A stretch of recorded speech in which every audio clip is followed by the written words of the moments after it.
Hi, and welcome to part 8 of our little neuro-affirming series. I really hope you're finding it helpful. Do let me know in the comments. Some of you are asking about the books. Yeah, you can order them like this and we can post them out to you, but I know some of you can't wait to get them, so you can also order them on our online shop on awesometraining.com, and you can download them immediately. But even if you're not using the books, I hope you're finding these little sessions valuable. So we're going to talk about speaking our minds today. Big topic for autistic kids, isn't it? Often told, don't speak your mind, often misunderstood when we do. So let's see what we say in the book. Do you know that autistic people can be really interested in a task or thought? Some people call this flow state. This means that we can block out everything else that's going on around us and really concentrate on what we're doing or thinking about. It can feel really horrible if someone interrupts us when we're in flow. This might be when we're playing or doing something else. Has this ever happened to you? And more than likely it has, because it happens to lots of us. And what happens is people don't understand that deep flow state that we're in.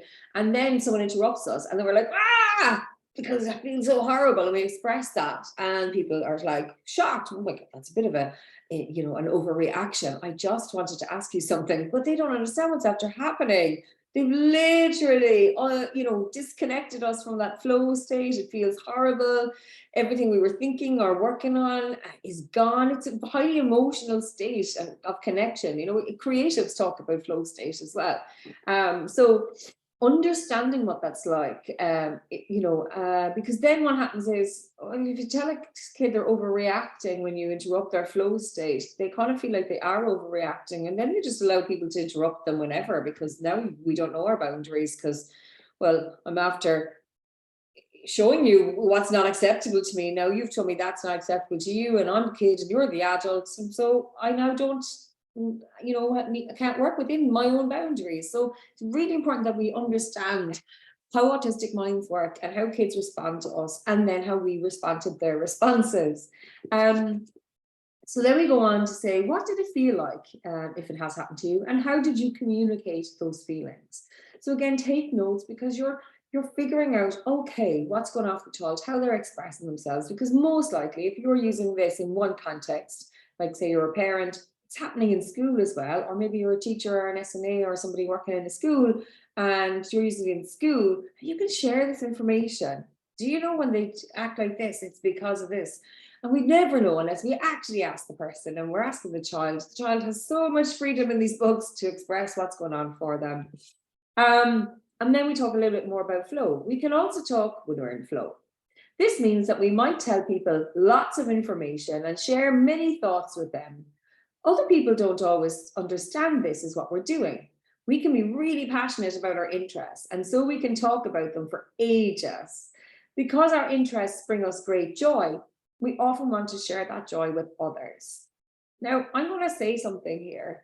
Autistic people do love sharing our interests and love talking about them, and they bring us great joy. So why wouldn't they bring someone else great joy? And that's sharing.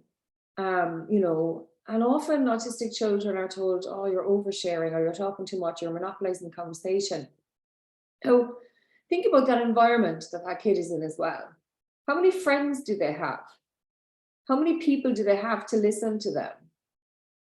So what happens when they maybe meet a new person and they're really excited and they want to make a good impression, and they start talking about their special interest because it's such a lovely thing to talk about, and obviously they want to share it.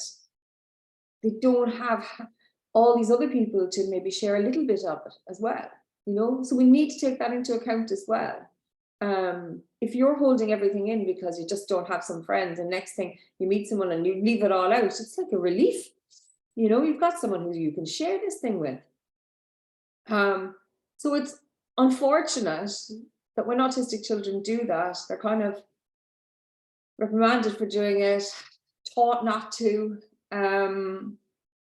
because really, if you think about it, also, if you had more friends and you had more opportunities to share the things that are going on inside you, it wouldn't all come out in a big blurt. And I don't know if that's going to be a popular opinion with autistic people or not, but it's something I've been thinking about, Yeah, we definitely do love to share, as does everybody. But if you think of the environment, our social environment, we have very fewer opportunities to share. uh, and imagine what that must be like for people. Imagine what it must be like for little kids. So we go on talking about that. We say another thing that we can do very easily is spot one thing that's related to another. This can happen to us while we're talking. They might say something that makes us think of something else, and we might start talking about that. The other person cannot see into our minds, and so they might think we've gone off topic, but really we haven't. And autistic kids, that's like part of social skills training, teaching kids to stay on topic. But really, when you understand how our minds work, sure, we haven't gone off topic. We've just moved over here to a related topic. And also, isn't that how conversations work in general? People do change topics. It's not like we meet people and start talking about the weather. We're still talking about the weather 5 hours later. Unless that's your special interest. Topics change all the time. Are they saying that the autistic child can't change topic, that it must be the other person? Anyway, if this happens to me, I explain to the other person how the thing that they said sparked off the new thoughts in my head. Explaining how my mind works and how we communicate is called self-advocating. It's a way of teaching them about us.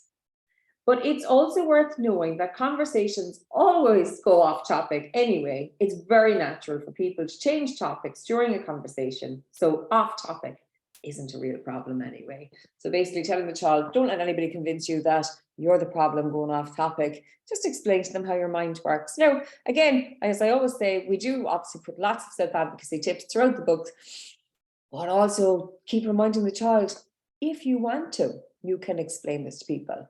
It's not your job to go around educating everybody you meet. Self-advocating is exhausting, and you've got to mind your little self and mind your spoons. And if you have the time and you want to do it, feel free to do it, and keep reminding them of that. It's not their job to be educating everyone around them. So listen, thank you so much for joining me for today's series and today's part, and we will see you again next week. Thanks a million. Don't forget to let me know in the comments how you're finding this. If you have any questions, do let me know. Thanks a million.